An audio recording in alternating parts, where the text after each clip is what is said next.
नमस्कार, मैं हूं Pooja Kushwaha GTV education and exam channel से। HRD minister launched 2020 India report on digital education.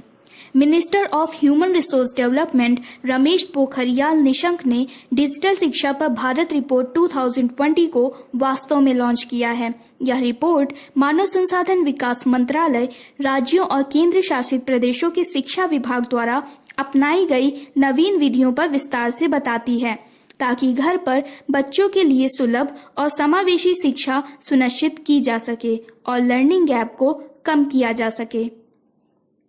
Ministry of Earth Sciences launched MOES Knowledge Resources Center Network। Ministry of earth sciences ने भारत सरकार की digital India पहल के तहत एक world class knowledge resource centre network का शुभारंभ किया। KRC नेट MOES के लिए एकल बिंदु प्रविष्ट होगी। इसके कारण MOES प्रणाली के पारंपरिक पुस्तकालयों को ज्ञान संसाधन केंद्रों में अपग्रेड किया जाएगा। Using the KRC net, the resources and services of the MOES system will be accessible 24/7 through a one-point dynamic, updated and integrated KRC net portal. The pilot project was developed at MOES headquarters, which will be integrated with other MOES institutes.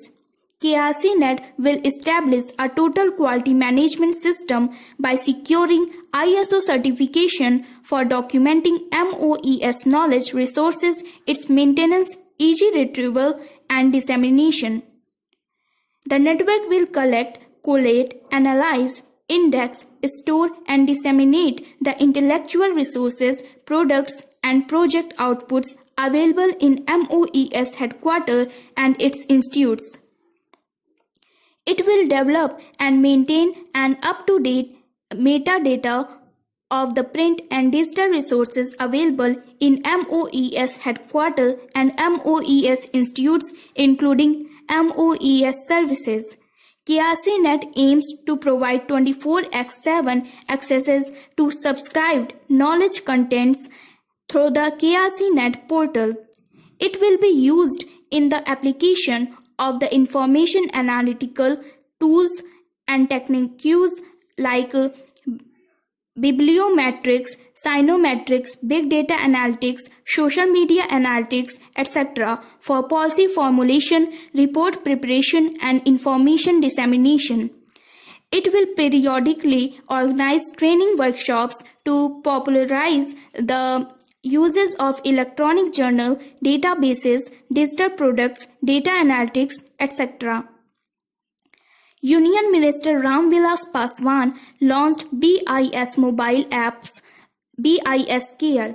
Union Minister for Consumer Affairs, Foods and Public Distribution Ramvilas Paswan ने 27 जुलाई को bureau of Indian standard के mobile app BIS care का शुभारंभ किया। उन्होंने consumers के लिए www.manakonline.in पर 3 पोर्टल्स जैसे standardization, conformity assessment and training portal भी लॉन्च किए। मोबाइल ऐप BIS केयर को किसी भी एंड्रॉयड फोन पर संचालित किया जा सकता है। BIS care app Google play store पर उपलब्ध है और इसे मुफ्त में डाउनलोड किया जा सकता है। यह ऐप हिंदी और अंग्रेजी भाषा में चालू है। इस ऐप का उपयोग करके उपभोक्ता ISI चिन्हित और हॉलमार्क किए गए उत्पादकों की प्रामाणिकता की जांच कर सकते हैं और शिकायतों को दर्ज कर सकते हैं। यह उपभोक्ता के हितों की रक्षा के लिए भारत सरकार द्वारा उठाए गए उपायों में से एक है। BIS ने अपने सभी कार्यों को कवर करने वाला एक एकीकृत पोर्टल eBIS भी लागू किया है। यह पोर्टल कारखाने और बाजार निगरानी और मोबाइल ऐप आधारित और AI सक्षम निगरानी विधियों के विकास के लिए बाहरी एजेंसियों की सभी सेवाओं को लागू करता है।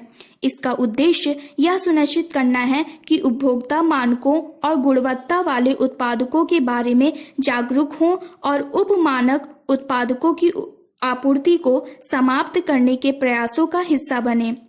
BIS कंज्यूमर एंगेजमेंट पर एक पोर्टल भी विकसित कर रहा है।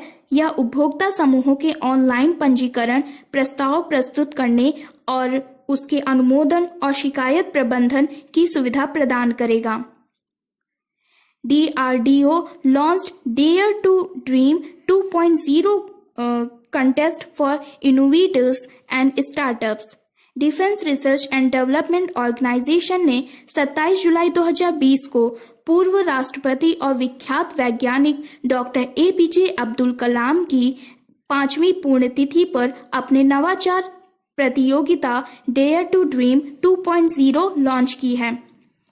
भारत में रक्षा और एरोस्पेस प्रौद्योगिकी में नवाचार के लिए व्यक्तियों और स्टार्टअप को बढ़ावा देने के लिए उभरती प्रौद्योगिकियों के लिए इस योजना का लक्ष्य रखा गया है।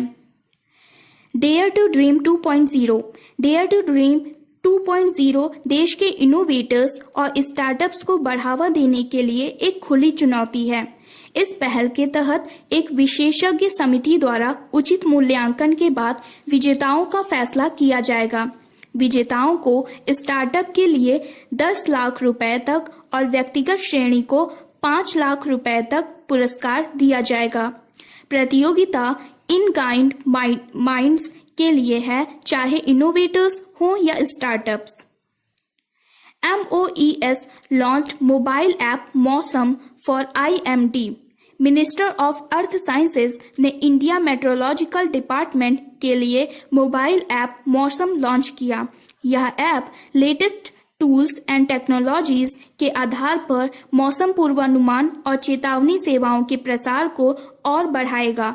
मोबाइल ऐप प्ले स्टोर और ऐप स्टोर दोनों के लिए उपलब्ध है।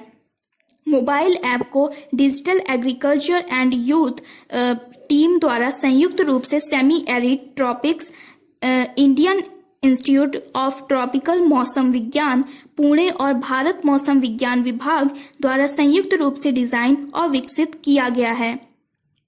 मौसम मोबाइल ऐप आम जनता के लिए उपलब्ध है और बिना तकनीकी शब्दजाल के आकर्षक तरीके से मौसम की जानकारी और पूर्वानुमान का संचार करने के लिए डिजाइन किया गया है। इसके साथ उपयोगकर्ता अवलोकन किए गए मौसम पूर्वानुमान रडार छवियों का उपयोग कर सकते हैं और आसन्न मौसम की घटनाओं के प्रति सचेत रूप से सचेत हो सकते हैं। मौसम मोबाइल ऐप 5 सेवाएं देता है। वर्तमान मौसम, यह ऐप दिन में 8 बार अपडेट किए गए 200 शहरों के लिए वर्तमान तापमान, हवा की गति, दिशा और आर्द्रता प्रदान करेगा। यह सूर्योदय और सूर्यास्त और चंद्रोदय और चंद्रमा की जानकारी भी प्रदान करता है। नाउकास्ट यह IMD के राज्य मौसम विज्ञान केंद्रों द्वारा भारत के लगभग 800 स्टेशनों और जिलों के लिए जारी स्थानीय मौसम की घटनाओं और उनकी तीव्रता के बारे में 3 घंटे की चेतावनी प्रदान करेगा। यह चेतावनी में गंभीर मौसम भी प्रदान करेगा।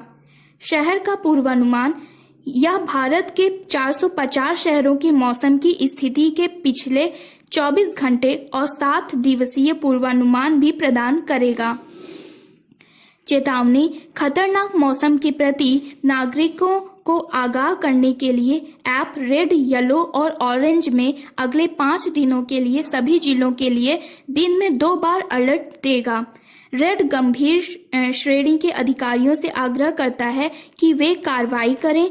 ऑरेंज अधिकारियों और जनता को सतर्क रहने का संकेत देगा और पीला अधिकारियों को जनता को खुद को अपडेट रखने के लिए प्रेरित करेगा। रडार उत्पाद, नवीनतम स्टेशन वार रडार उत्पाद हर 10 मिनट में अपडेट किए जाते हैं।